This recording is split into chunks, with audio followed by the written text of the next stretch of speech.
Good morning students. सो कल हमारा chapter 2 लगभग फिनिश हो गया था। उससे पहले आपको कुछ क्वेश्चन दिए थे घर पर होमवर्क करने के लिए, लगता है मुझे किए। दिखाओ फिर।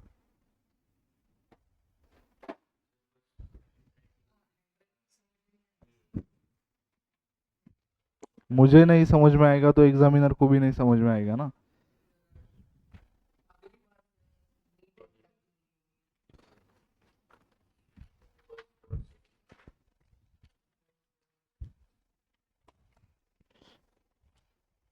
दोन पेजवर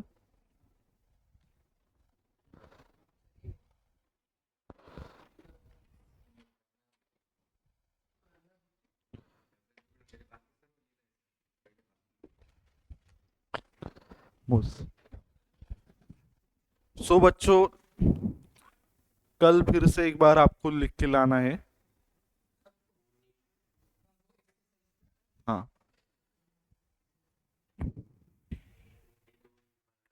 सो अभी कुछ एक्सरसाइज के क्वेश्चन करते हैं जिसमें आपको प्रॉब्लम आ सकती है। घर पे जाके मैंने पहले आपको बोला था घर पे जाके ट्राई करो, किया आपने? क्या मनीष? नहीं? क्या बाकी लिखने में टाइम जा रहा है?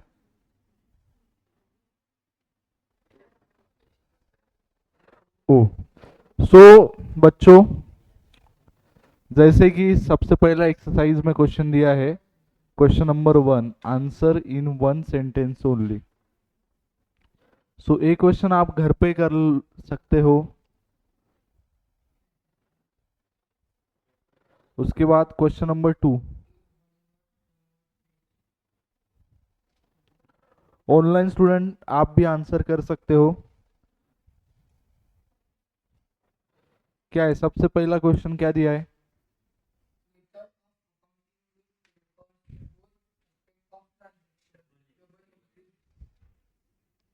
Double entry.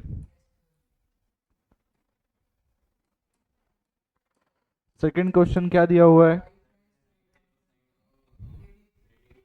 जैसे मैंने आपको बोला था, एक अकाउंट्स का फॉर्मेट क्या होता है, समझो।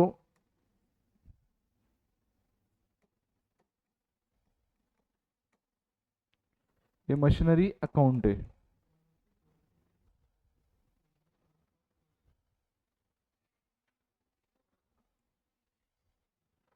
उसमें ये डेबिट साइड, यह क्रेडिट साइड।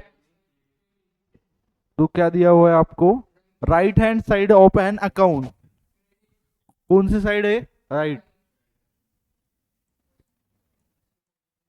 उसके साथ ही एक क्वेश्चन आपको नीचे भी दिया हुआ है, left hand side of an account क्या होता है? डेबिट।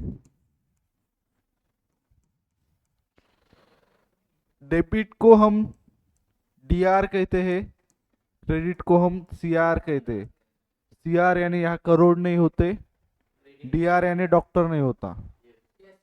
हाँ। उसके बाद थर्ड दिया हुआ है, name of the account which is debited when proprietor uses business money for personal use, drawing account.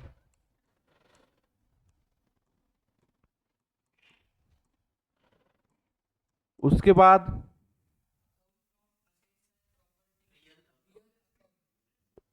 Real account.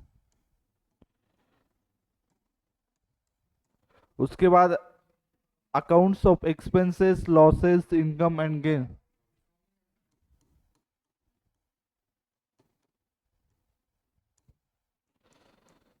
Next,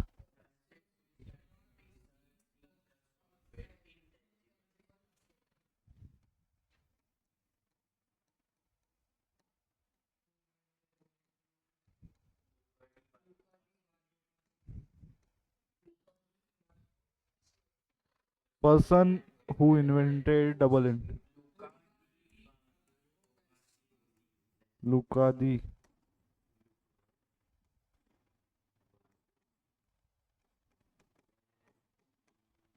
spelling correct है क्या देख लो एक बार। लुका दी बारगो पैसिओली। हाँ। उसके बाद नेक्स्ट क्वेश्चन क्या दिया हुआ है, incomplete system of recording business run single entry.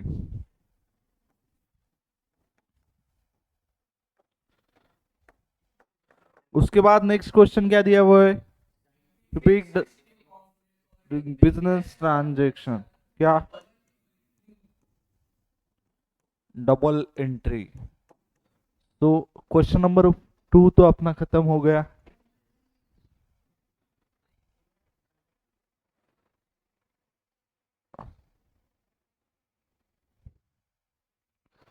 हाँ तो आपको मैंने बोला था, आपको एक बात याद रखनी है।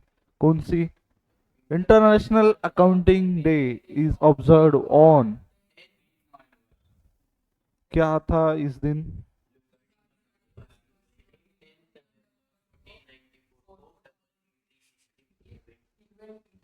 उसके बाद conventional system of accounting is, every debit has corresponding, Radha account is an, machinery account is an. उसके बाद goodwill is an tangible asset. उसके बाद प्रीपेड एक्सपेंस, पर्सनल अकाउंट। अभी कुछ ऑनलाइन स्टूडेंट देख रहे होंगे क्लास, उनको लगता होगा आपको इतनी जल्दी क्यों आ रहा है, क्यों आ रहा है। सो बच्चों जो ऑनलाइन यूट्यूब पे ये लेक्चर देख रहे हैं उनको अगर लग रहा होगा कि बहुत फास्ट हम जा रहे हैं, बहुत फास्ट आंसर हो रहे हैं, तो आप पीछे के लेक्चर एक बार देख लीजिए, उसके बाद आपको भी इतनी ही तेजी से क्वेश्चन के आंसर करने आएंगे। उसके बाद debit the receiver, credit the, नहीं, एक सेकेंड, हाँ credit the giver, comes in credit was debit all। सो बताओ ये रूल किस चीज का है, सबसे पहले debit the receiver.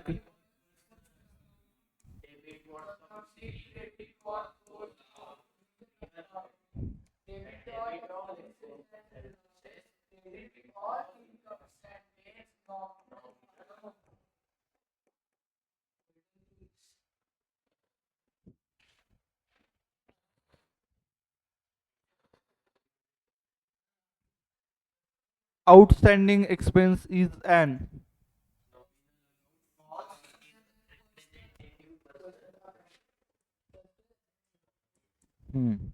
Capital account is N real account, personal account. क्यों, क्योंकि पर्सनल है, प्रोपराइटर को रिप्रेजेंट कर रहा है। उसके बाद आउटस्टैंडिंग एक्सपेंस, खाली एक्सपेंस होगा तो कौन सा अकाउंट आएगा, नॉमिनल। लेकिन इधर आउटस्टैंडिंग लिखा हुआ है इसलिए एक क्या कौन सा अकाउंट है, आउटस्टैंडिंग एक्सपेंस। इस अकाउंट को कौन सा अकाउंट बोलते हैं, रिप्रेजेंटेटिव पर्सनल अकाउंट। उसके बाद क्वेश्चन क्या दिया हुआ है, every debit has equal and corresponding credit, true, क्योंकि ये बेसिक फंडामेंटल है कि every debit has equal corresponding credit. उसके बाद discount received is an a nominal account,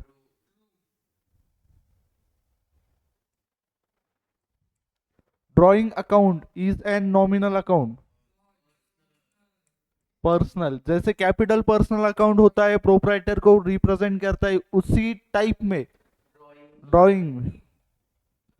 Manish आगे का क्वेश्चन तुम आंसर करोगे, outstanding salary is a nominal account, क्यों।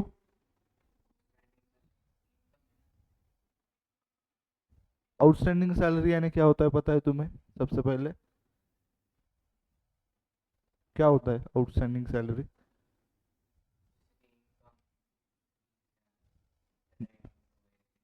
आउटस्टैंडिंग सैलरी यानी रेंट इनकम ऐसा होता है, सलील।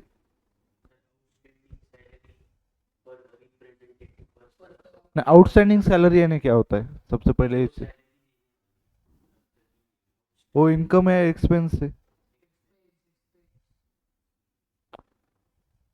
उनको अलग क्लास में बैठा के पढ़ाया है।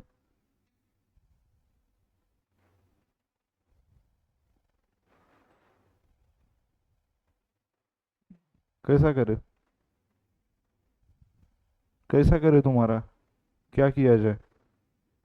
मार दिया जाए या छोड़ दिया जाए, क्या करे? मार दिया जाए? क्यों नहीं आ रहा होगा तुमको, क्या लगता है? और मैं रोज गुजराती में बताता हूँ रिवीजन करके आओ। कैसे? बंगाली? हम्म? कन्नड़? तुमको तो समझ में नहीं आ रही ना मैं जो लैंग्वेज बोल रहा हूँ।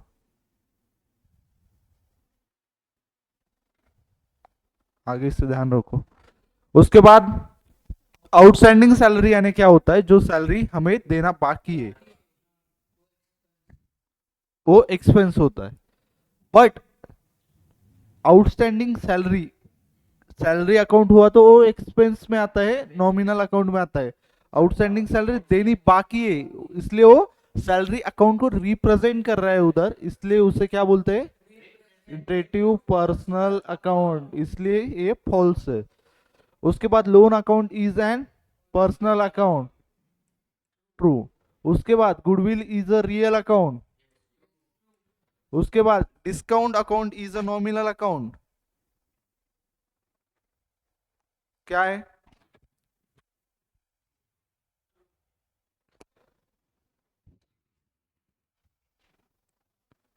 Discount account is a nominal account. अभी समझो, इधर ट्रेड डिस्काउंट हुआ तो ट्रेड डिस्काउंट तो हम बुक्स में रिकॉर्ड नहीं करते। कैश डिस्काउंट होगा तो वो नॉमिनल अकाउंट में आएगा, एक्सपेंस लॉस बोल के, वैसे ही ये ट्रू है समझो। लेकिन मैं एक बार बता के आपको क्वेश्चन नंबर 4 ना।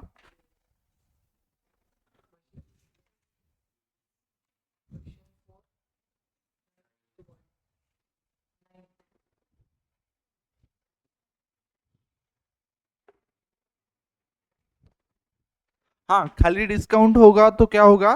Nominal account. लेकिन इधर ट्रेड डिस्काउंट हुआ तो क्या होगा? कौन सा भी अकाउंट नहीं है, क्योंकि ट्रेड डिस्काउंट हम बुक्स ऑफ अकाउंट में रिकॉर्ड नहीं करते।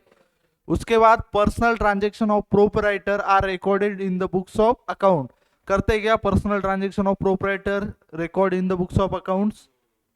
कौन से ट्रांजेक्शन रिकॉर्ड करते फिर? उसके बाद next, motor car is a real account है क्या? उसके बाद the rule of nominal account is debit the receiver credit the giver. Nominal account का रूल किस अकाउंट का रूल है फिर नॉमिनल अकाउंट का रूल क्या है? मनीष आगे का बताओ। The rule of nominal account is, नहीं, bank loan is an nominal account.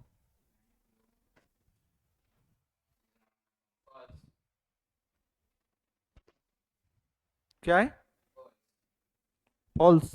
क्यों?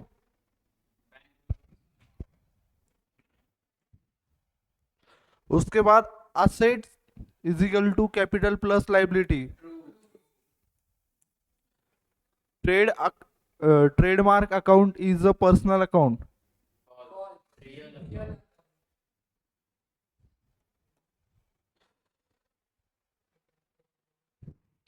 सो बच्चों, अभी तक यहाँ तक आप लिख लीजिए। लिख लिया है Manish?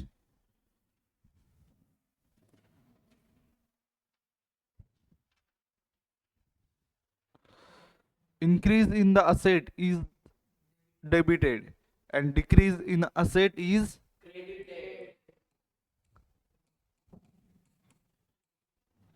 asset is equal to liabilities plus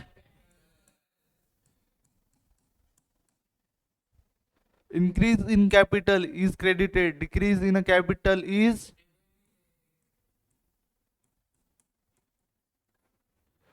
Scientific and complete system of recording is known as double entry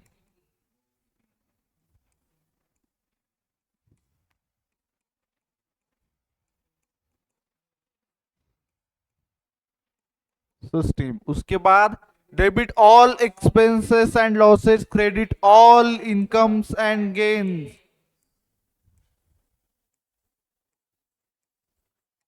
gains. उसके बाद लैंड एंड बिल्डिंग इज अ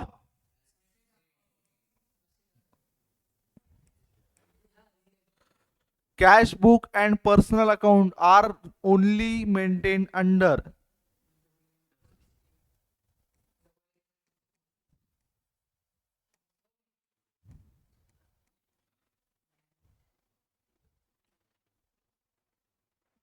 उसके बाद debit what's comes in and credit was goes out, कौन सा account का rule है? उसके बाद travelling expense is an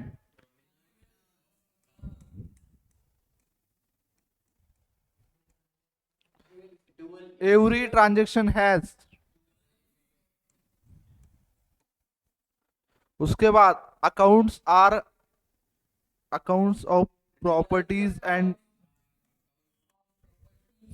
asset. Laptop account is N.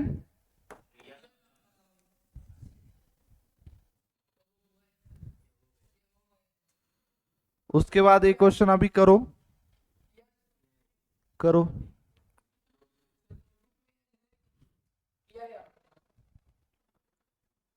Manish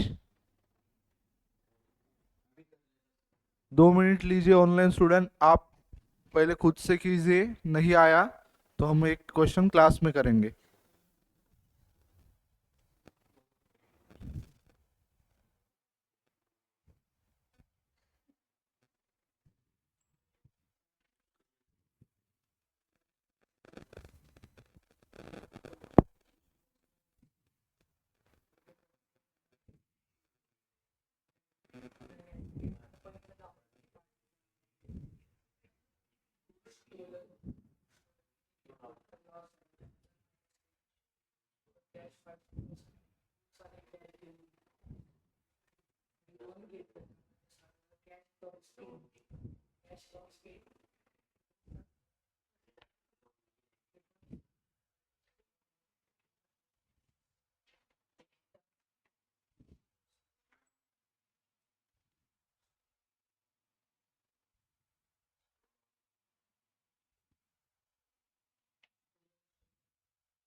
तो ऑनलाइन स्टूडेंट आपने भी कर लिया होगा शायद से।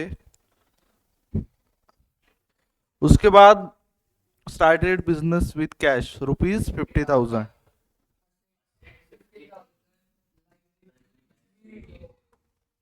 Liability zero. उसके बाद परचेज गुड्स ऑफ रुपीज 10,000, 10,000 के प्लस 10,000 के minus,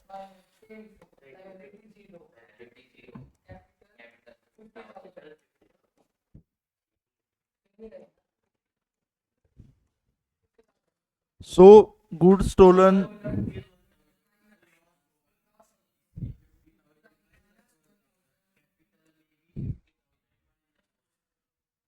sold goods for cash, cash के लिए गुड्स सोल्ड किए,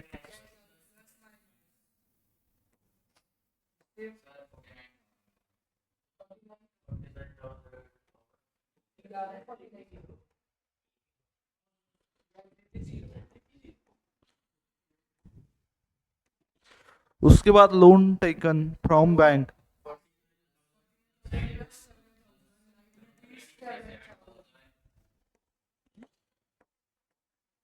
9 प्लस 7,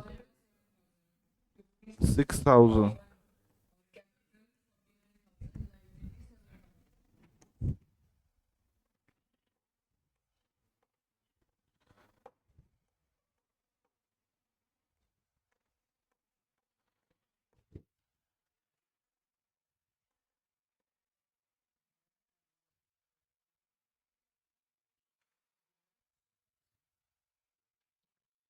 बाकी अपने सब क्वेश्चन हो गए हैं शायद से।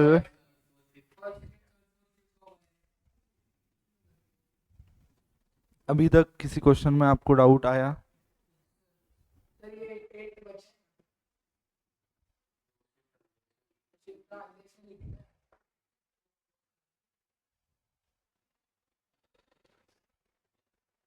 Give necessary transaction for the following effect of increase and decrease in the asset, increase in the asset, decrease in the asset। अभी जैसे आपको पता है,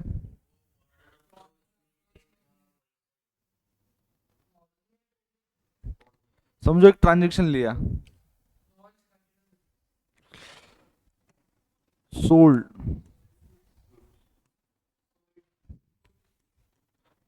फॉर कैश 5,000, ये ऊपर वाला ट्रांजेक्शन है। इसमें क्या हो रहा है? इंक्रीज इन द असेट, क्या इंक्रीज हो रहा है? कैश आ रहा है। डिक्रीज इन द असेट, क्या जा रहा है? गुड्स जा रहे हैं। उसके बाद increase in the capital, increase in the asset, interest received, commission received,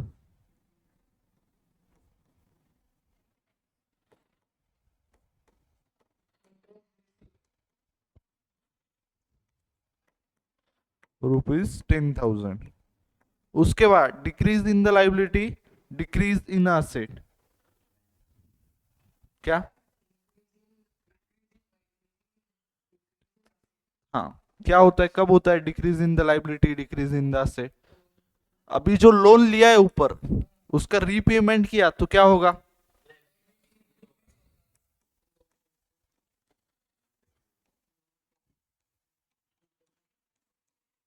loan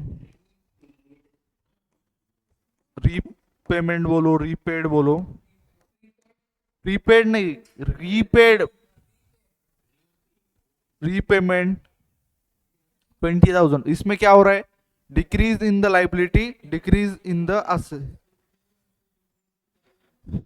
decrease in the asset, decrease in capital कब होता है? गुड स्टोलन या लॉस बाय फायर,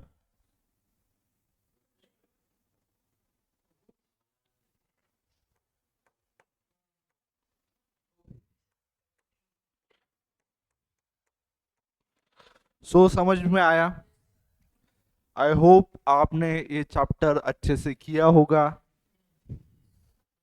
जिन्होंने भी अभी तक इस सब्जेक्ट को, आपको अगर अकाउंट्स में अच्छा स्कोर करना है या लाइफ में कॉमर्स के कौन से भी लेवल पर आगे जाना है, वो 11th 12th हो, आगे की जर्नी हो, तो सबसे पहले और सबसे इम्पोर्टेंट थिंग्स आपको कुछ ध्यान में रखनी होगी, जिसमें सबसे पहले आता है, वो तो आता ही है, उसमें कुछ ये नहीं है,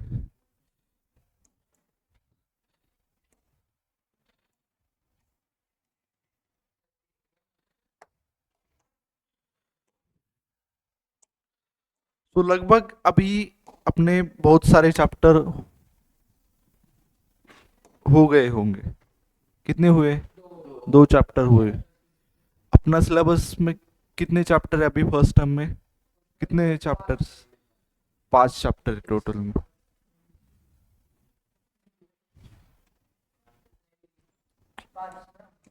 टोटल 5 चैप्टर है।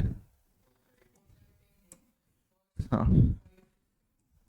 अभी अपना क्या खत्म हुआ? इंट्रोडक्शन हुआ, अकाउंटिंग इक्वेशन। शॉर्ट में लिख रहा हूँ मैं। आगे अपना चैप्टर चालू होना है।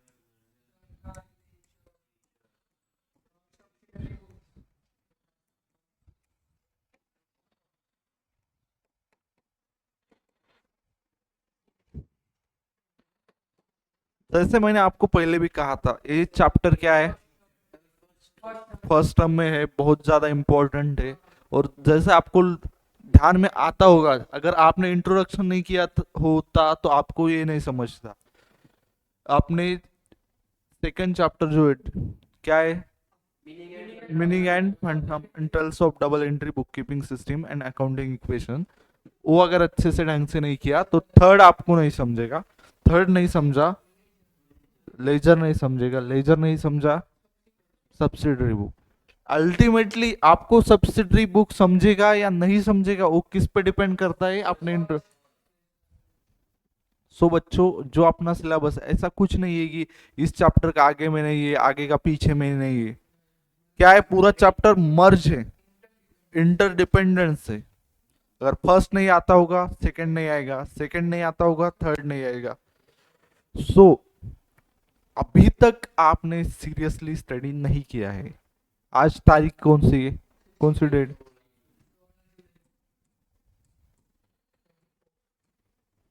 जुलाई 24। लगभग मुझे नहीं लगता होगा अभी तक आपके कॉलेज ढंग से चालू हुए होंगे, पूरे चालू ही नहीं हुए। तो आप कॉलेज में कितने आगे हो अभी? 2 लेसन से। हाँ। तो कैसे होता है जब आपका कॉलेज चालू होगा, समझो अभी तो जुलाई, अगस्त में होगा सब। अभी कैसे आपका जो एग्जाम आएगा कब आ सकता है? अक्टूबर में एग्जाम होगा शायद से। दिवाली के पहले एग्जाम होती है। सो तब क्या करेंगे कॉलेज वाले, आपका सिलेबस बहुत भगाएंगे। और जैसे मैंने कहा था, ये तुम्हारे पूरे लाइफ का बेस है। और इस सिलेबस को खाली तुम पढ़ने के लिए ऐसे ही पढ़ रहे होगे तो मत पढ़ो। क्योंकि आप कौन से भी लेवल पे जाओ आगे, समझो आप सीए बन जाओ, सीएस बन जाओ, एमबीए कर लो, आगे दूसरा कौन सा भी फील्ड कर लो, अपना पूरा फील्ड पैसे के रिलेटेड है। क्या है, मनी के रिलेटेड है।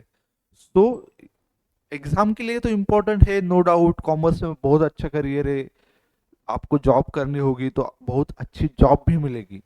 लेकिन अगर आप समझ सके, अभी आपके पास टाइम है, ट्वेल्थ में टाइम होगा क्या?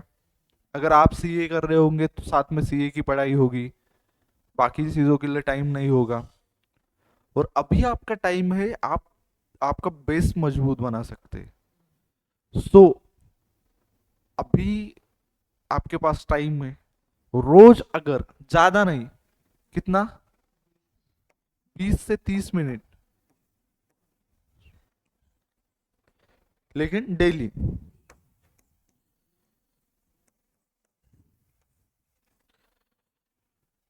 इफ यू नो, अगर आपको किसी चट्टान को तोड़ना होगा तो 1-2 हथौड़े से टूटेगी क्या वो? नहीं टूटेगी। सो बच्चों, कैसा रहता है, अगर आप डेली कोई चीज करेंगे तो उसका कंपाउंडिंग इफेक्ट आता है। अगर आपको ये चीज पता होगी तो क्या होता है, कंपाउंडिंग इफेक्ट होता है। जैसे आपने 1 घंटा स्टडी किया खाली, तो आपको उतना कुछ नॉलेज नहीं मिलेगा। लेकिन आप डेली डेली स्टडी करते रहोगे तो आपको कुछ देर बाद समय के बाद लगेगा कि यार आपको आता है, आपको चीजें अंडरस्टैंडिंग होती है। और कॉमर्स एक फील्ड ऐसा है कि बहुत ज्यादा इंटेलिजेंट बच्चे होंगे, और अगर उन्होंने हार्ड वर्क नहीं किया, ऑल अबाउट हार्ड वर्क। आपको अगर पता होगा सीए की एग्जाम होती है, बहुत बार आपने सुना होगा 12 घंटे 14 घंटे पढ़ाई करनी पड़ती है। आपको मैंने कितना बोला? अगर आप से अगर 20-30 मिनट 1 घंटा बैठने की आदत नहीं डालोगे, तो अचानक से 12th के बाद आपको 10 घंटे 8 घंटे पढ़ सकोगे? पॉसिबल ही नहीं है। अगर आपको ये सिलेबस अच्छे से आता होगा, तो आप दूसरे चीजों को भी इन फ्यूचर टाइम दे पाओगे। जैसे कि क्या है आपका, समझो कभी दूसरा कोई एंट्रेंस एग्जाम दे रहे होंगे, बाकी चीजें होंगी, तो अकाउंट्स आपकी कभी लाइफ में कमजोरी नहीं होनी चाहिए। अकाउंट्स क्या होना चाहिए आपका? प्लस पॉइंट, स्ट्रांग होना चाहिए। और बच्चों 100 आउट ऑफ 100 आते हैं। लेकिन आपने अगर सोचा कि यार मुझको तो 12th में लाने में 11th में क्यों पढ़ो, तो 12th में 80 भी नहीं आएगी। कितने नहीं आएंगे? क्यों नहीं आएंगे? क्योंकि तुमने 11th में अच्छे से नहीं किया था।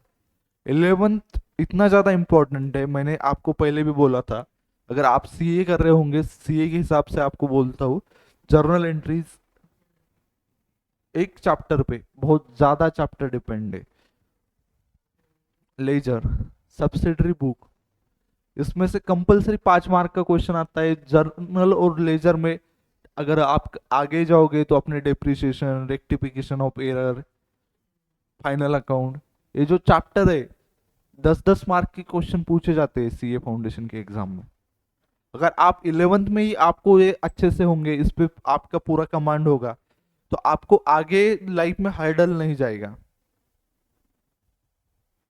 और कैसे होता, आपने सुना होगा कि जो सीए की एग्जाम होती है, उसमें बच्चों को 50 लाने में 40 लाने में स्ट्रगल करना पड़ता है। क्यों करना पड़ता होगा?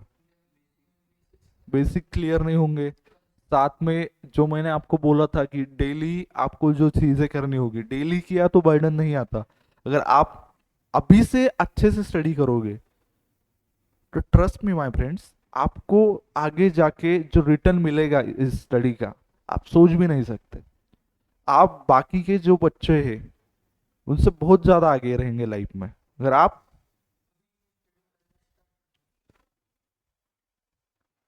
क्यों करनी है सर पूछते, इसके लिए करनी है मनीष। क्यों? क्या होगा? हाँ, क्या मिलेगा?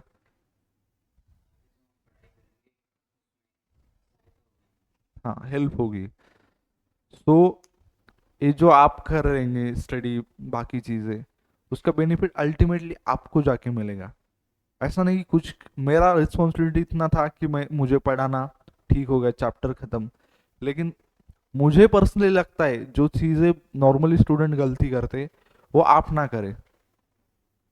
क्योंकि आपने बहुत बार देखा होगा कि एक स्टूडेंट है, समझो 12th तक अच्छा परफॉर्म कर रहा था, अचानक सीए फाउंडेशन में आ गया, कुछ समझ में नहीं आया, 1-2 अटेम्प्ट दिए, कुछ नहीं हुआ, सीए छोड़ दिया, बीकॉम कर लिया, बाकी कुछ कर लिया। लेकिन बहुत सारे बच्चे, समझो कोई मिडिल क्लास से, कोई गांव से आया है, अलग अलग सिचुएशन से आया है, लेकिन वो बच्चा अगर अच्छे से ढंग से पढ़ाई कर ले, तो वो भी अच्छा कर सकता है लाइफ में।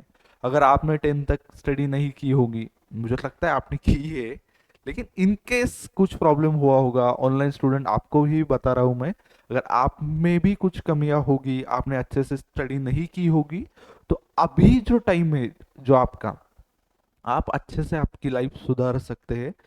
अगर आपने अच्छे से आज से स्टडी करना चालू किया, तो आप लाइफ में सोच भी नहीं सकते इतना आप आगे जाएंगे। जो गलती आज तक हुई है उसको जाने दीजिए, इसके आगे आप ध्यान रखिए। डेली 20 से 30 मिनट आपको अकाउंट्स की डेली पढ़ाई करनी है। क्यों करनी है? खुद के लिए करनी है। उसके बाद रिवीजन इज की टू सक्सेस। क्या है? इज की है। रिवीजन यानी क्या है? एक चाबी है आपके सक्सेस को, दरवाजे को ओपन करने की। लेकिन बहुत बार बच्चे क्या करते हैं, रिवीजन नहीं करते और सर से दरवाजा पटक पटक के लगता है उनको कि ये दरवाजा खुल जाएगा, लेकिन वो दरवाजा सक्सेस का कब खुलेगा बच्चों? जब रिवीजन करेंगे। जितना ज्यादा रिवीजन करेंगे उतनी आपकी चाबी फास्टली काम करेगी। ऐसा कभी सुना है किसी बच्चे ने 4 रिवीजन कर लिया, अरे कुछ समझ में ही नहीं आ रहा है, एक में समझ में आ गया था, 4 बार पढ़ा भूल गया मैं? ऐसा कुछ होगा क्या? कुछ लॉस है रिवीजन का, लॉस है।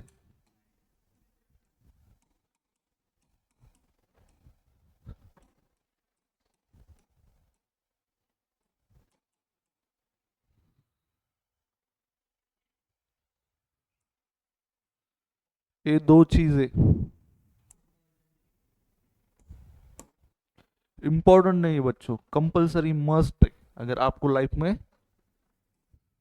क्या चाहिए होगा,